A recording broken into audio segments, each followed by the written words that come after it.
There we go. All right, sweet. I got Wade Bass here, and he is a movement specialist. I think I like to call him. Got him today. Got lots of questions. Welcome to the show, Wade. Oh, awesome. Thanks for allowing me. I'm happy to be here. What title? So like, there's so many different things. Like you're a coach. I like specialist. I like the word specialist because it's like very niche sounding. What if you were to give yourself like your title properly? Because I messed it up Yeah, probably. I would probably agree with that. Yeah, movement specialist. That's definitely something that I focus on. And, that's like mostly what I teach people is how to move correctly. So, yeah, I think that's totally in line. I think it's kind of epidemic of sitting, and it just kills people's movements are all jacked up. Yeah, absolutely. So, well, I'm gonna jump right into it. My first topic today, I had mobility versus stiffness, specifically related to core stiffness and like back function and how that all relates. So, just to give you my 2 cents, I've done a bunch of heavy lifting. I've done a bunch of like movement lifting that's more like sub 100 pound loads, but like through full ranges of motions. There goes into this whole debate in my mind of like you start looking at like rate of force development stuff and like what are your goals? I guess how do you kind of look at that spectrum? Yeah, so basically, you want to create appropriate stiffness for the task at hand, right? So, like I know Stu McGill talks about, like obviously, if you're a football player, um, and you're getting hit by linebackers, you're going to have more stiffness than a volleyball player or a golfer or something like that. But all movement is created from the core, really. So, like, just to give you an example of that, is if everyone just takes their finger, right, and you want to wag your finger, okay, if you want to wag your finger well, what needs to happen? I would say that these muscles, everything below it has to be semi stiff. If I'm doing this and then trying to wag, it's not quite as Exactly.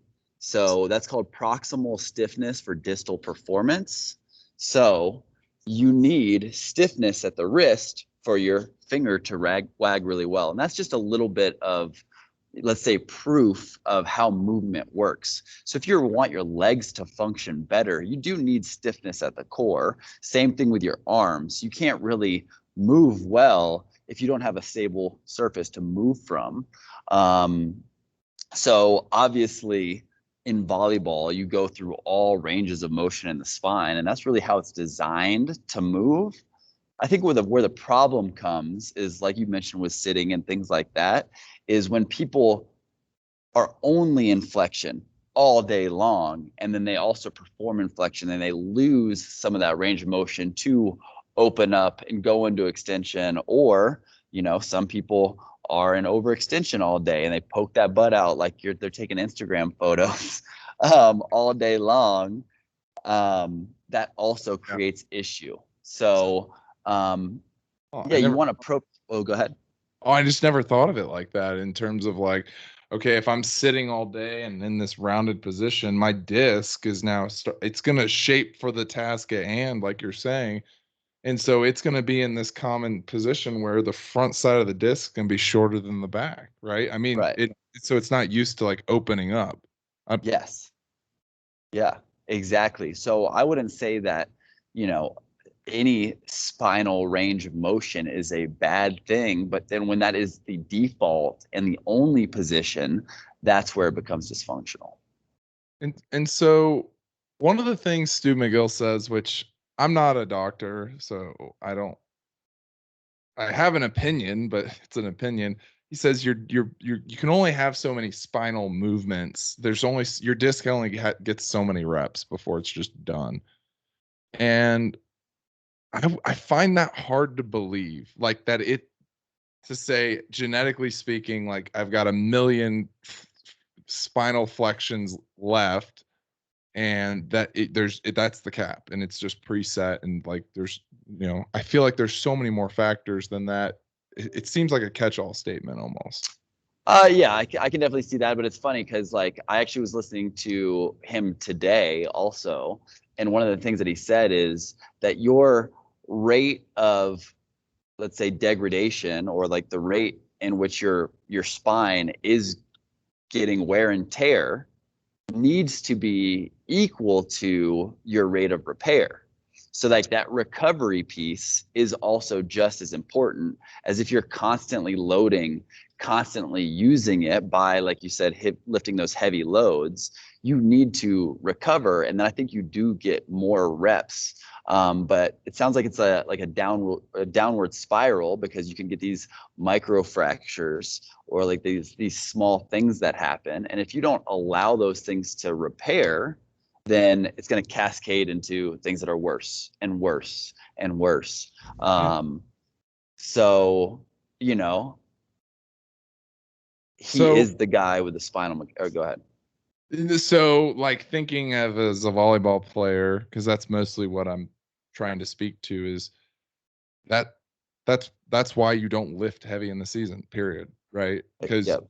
you're wearing so much that if you overloaded that central nervous system while you were getting 5 double days a week or whatever psycho training regimen you're on, you're not recovering.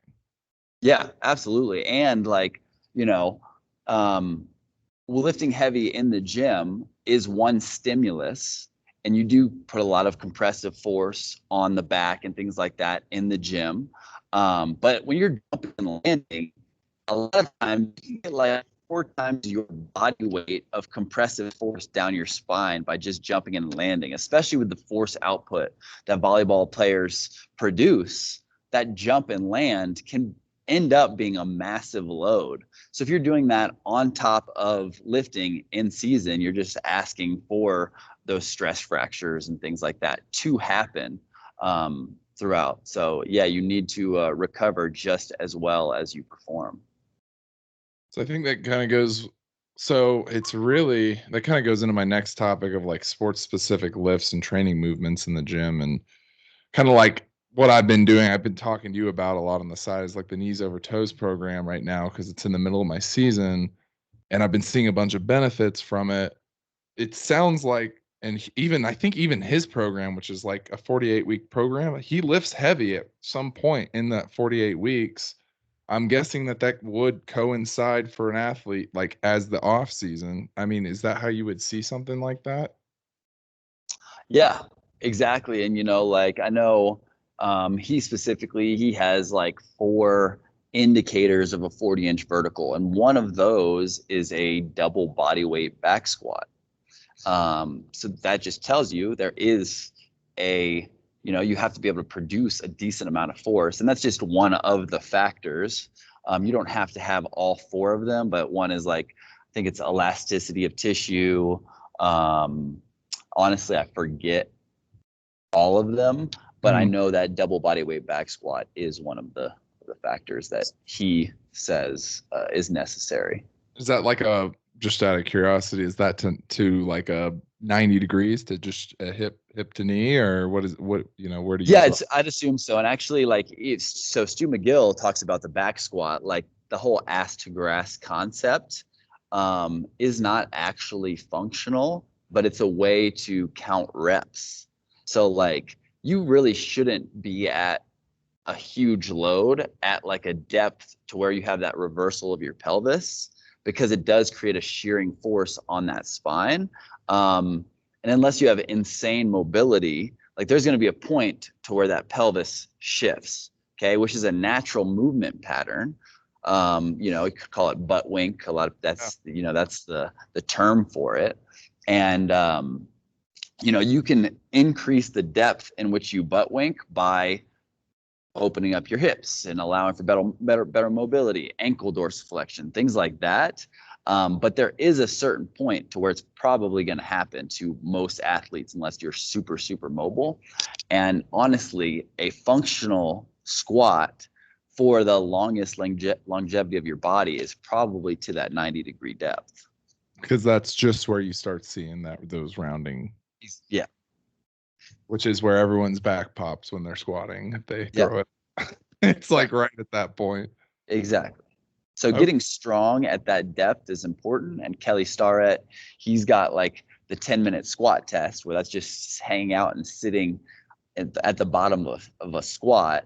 But that is not under a big load. That's just body weight, just hanging out in that position for 10 minutes, just to open up those hips and get comfortable in that low position, but it's not under load. So that makes sense, because I was kind of wondering. I see, so there's this guy on YouTube. His name's Ivan, and he squats every day, and like literally every day, but it's not like the huge loads every day. And he talks about that specific. He actually did yesterday. Talks about that specifically. How how would I explain it? Like, doesn't that, so that hip flexion part, or I'm sorry, where your hip starts dumping the butt wink, the, like, you can improve where that happens, but only way you can improve that is if you lengthen the fascia and the back side of your posterior chain, because that's what's pulling that back. And so pretty much what he was saying is you got to be really good at deadlifting to be able to ass to grass squat. yeah. Yeah. And even to a certain point, like I said, if you do have that pelvic tilt under a big load that just creates a shearing force, and you just have to ask yourself, like, at what point does this become dysfunctional? Like, is it serving me?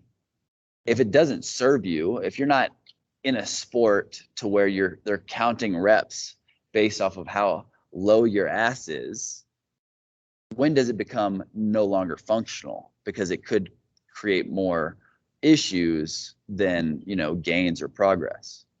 Yeah. That, so I guess then, because we're talking squatting, deadlifting, there's not really like a one lift fits all plug-in for volleyball in your mind, right? Like, if you, would you say No. there's a group, or how would you describe it?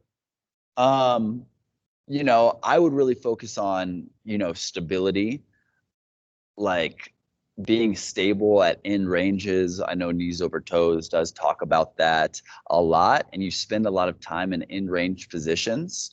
So, if you're lunging for a pass, okay, you want to be stable in that position. So working that position is definitely important. Same with the shoulders. So like a shoulder mobility warm up or drill where you can have full range of motion is also super important. Full range of motion and be stable there. So what I mean by that is external rotation at the top, arm fully extended, so elbow locked out, bicep next to the ear. This is a natural position, but everybody who's listening to this can just do this right now. Okay, I want you to roll your shoulders forward and then raise your arms overhead. Okay, you can feel there's a spot to where your arms stop. Okay, now go shoulders up, back, and down, and then raise your arms overhead. And obviously, you can feel that it's way smoother as those arms raise overhead with that good posture. Okay, so that rounding forward. I can feel it like up in the front when I try to, like, Exactly. It just like stop, and that's just it's creating an like hitting, impingement. feel it hitting like something. So Right, exactly. So it's just grinding down, that shoulder joint, and that just kind of shows you that range of motion and like posture is super important. So you want to like think about that, because if every time you swing, you have that natural rotation forward, and then you're fighting through that impingement, just think about the long-term effects that's going to have on you. So if yes. our natural position is shoulders rolled forward, then we're battling our own body. Versus if we can find a way to get that good posture and allow for the joint to function as it's supposed to, that's just going to make the game smoother for you, and your body's not going to be fighting itself. So I would definitely say good range of motion is super important. So, And go ahead. well, I was just kind of pivoting to, like, kind of, or segueing that into, reading the founder of Starting Strength. And I'm not able to speak his name, and can't think of his name right now, but he's super, Mark Ripto. There we go. Yep. Mark Ripto talks about, like, there's no such thing as sports specific lifting. but I'm having this occurrence where I would consider what I'm doing very sports specific, where I'm doing these end ranges, like just they're slower reps, they're controlled reps. There's no power development associated with it. And like my lateral speed, like ability to change direction has increased. I haven't, and so like I can't, like he writes this article, he cites no sources and just says relative strength is all that matters. And I'm just sitting there like, well, the problem is people read that and follow that, and I'm just like, man, is it just an uphill battle or what? I don't know. How do you look at that? Well, I mean, strength and power are not the same thing. So like you can be incredibly strong. Okay, you can be a power lifter and or let's just say like a strong man to where you can lift a massive load, but then you like let's say you punch like a force meter, and then you've got somebody like, you know, let's say Tyson Fury. Okay. He's not going to lift as much weight as you, but then he punches that same thing and he blows your numbers out of the water. Okay. So Some of that's the technique, certainly technique, but it's also like, you know, rotational force versus, you know, relative strength. So it's like, so being able to produce power is very different than just strength alone. Um, if that were the case, then the guys who were, you know, squatting 800 pounds or more, 1,000 pounds, they would be the high jumpers, right? Like that's just well, there is a relative, and he does in his article talk about the relative, because he says relative strength is all that matters. Sorry. okay. So I did say strength, and I did mean to say relative. So it is in relationship to your body weight. But I mean, I don't think I can deadlift the same that I was last summer, and I'm close in the same body weight. So I would say my relative strength has gone down, but my force production's gone up. And then so like maybe that's where I'm starting to think is like I think it's different for every athlete or where they're at. Like some people are generally stronger, some people are generally more elastic. And so like you got these elastic, and they talk about that in like Vertical Jump Bible, right? Sure. They've got this whole assessment. Have you read it, by the way, or kind of I have gone? not. No. Well, so in a Vertical Jump Bible, which is kind of like one of those first like jump programs where people start piggybacking off of for all this new stuff you see out there. Sure. But essentially, he's got that assessment where you start, and it's like the four components of the vertical jump that you're talking about. Those are in there. Mhm. That's where knees over toes guys get them. It's the same four, and that back squat's one of them. The elasticity is another one of them. And he has this whole table that essentially says like, well, if you're already strong, you probably need to be working on some plyos, jump roping, like things that are going to like get you more springy. So I think like just saying open-endedly that relative strength's all that matters, I think it doesn't up it's so situational to the athlete. Well, yeah, I mean, so there's this video, it's like this African tribe, okay? And have you seen it? And they're just bouncing. And it's like the most amazing thing to watch because like, you know, I'm not sure how much they're squatting. I'm not sure how much they're deadlifting, but I know that they have some bounce like I've never seen before. And that's all elasticity of tissue. So that's, you know, the kinetic energy stored in those tissues. Are you able to pull it up? These guys, Yeah. these ones. Hold on. So like, There's some crazy ones that get in here. This yeah, one, this guy, he does it for so many. They do yeah, it and they're for just like a minute straight. He's jumping higher than I can ever. right. And that's all just, you know, like plantar flexion of the foot. Like they're not even like using musculature. It's really just like that rubber band effect.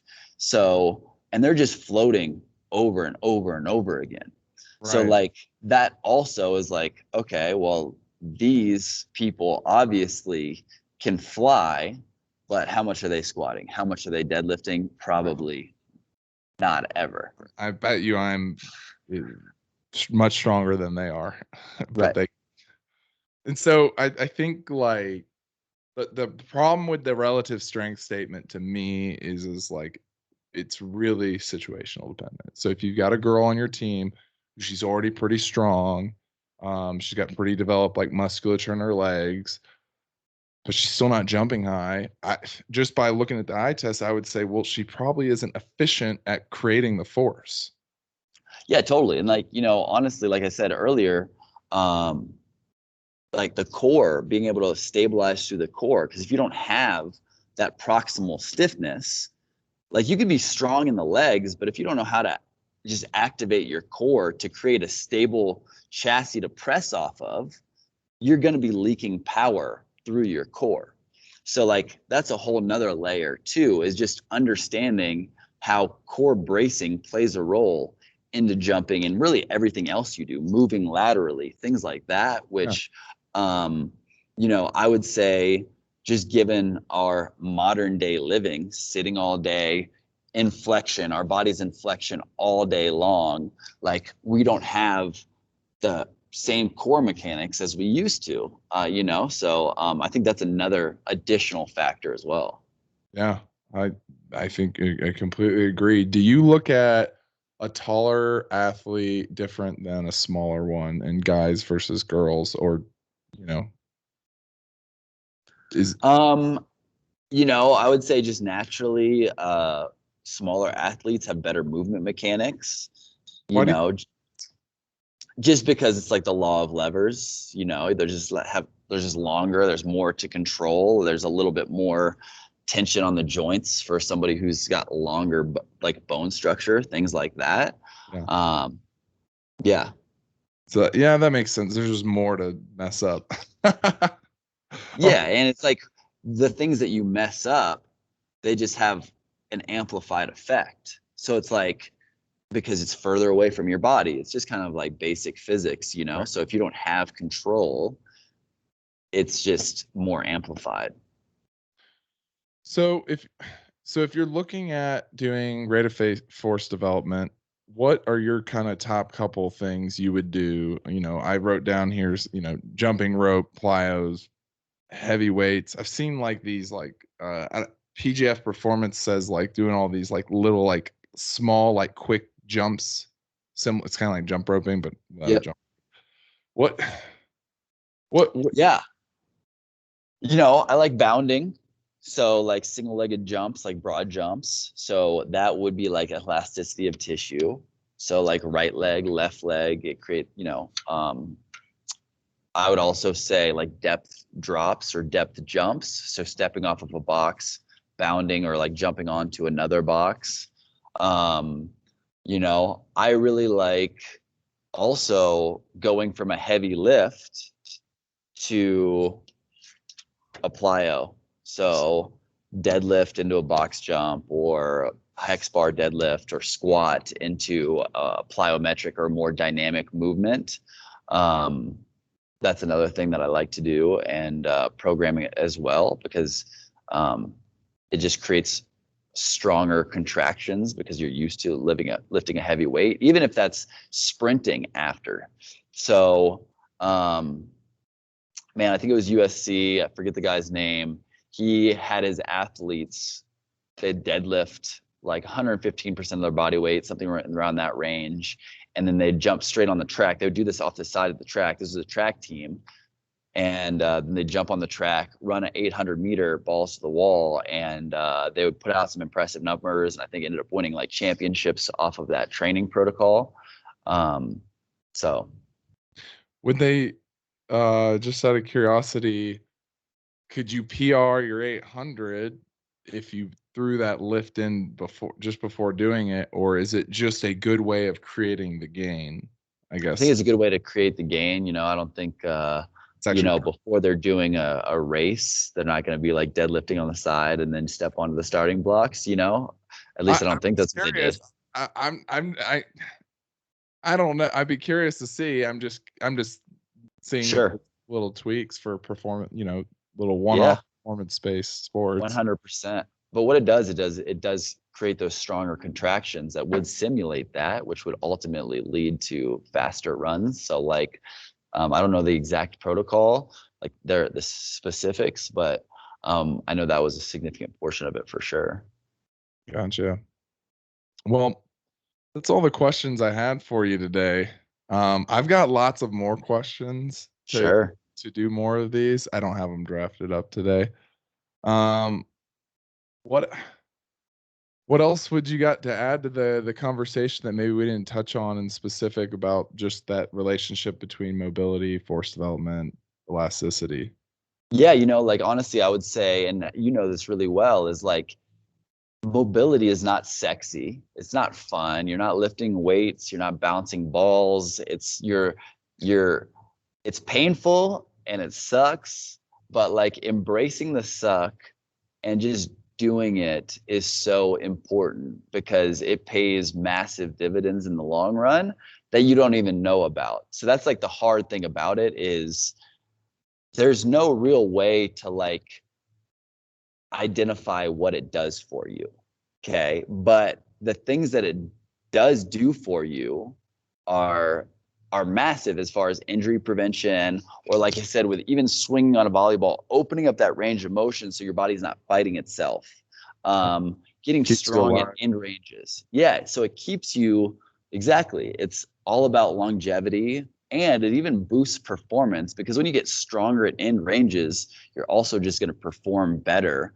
And so another thing with like stability of joints too, like doing like a movement stabilizer before a game or something along those lines, your body's only going to produce the amount of force that it can really handle.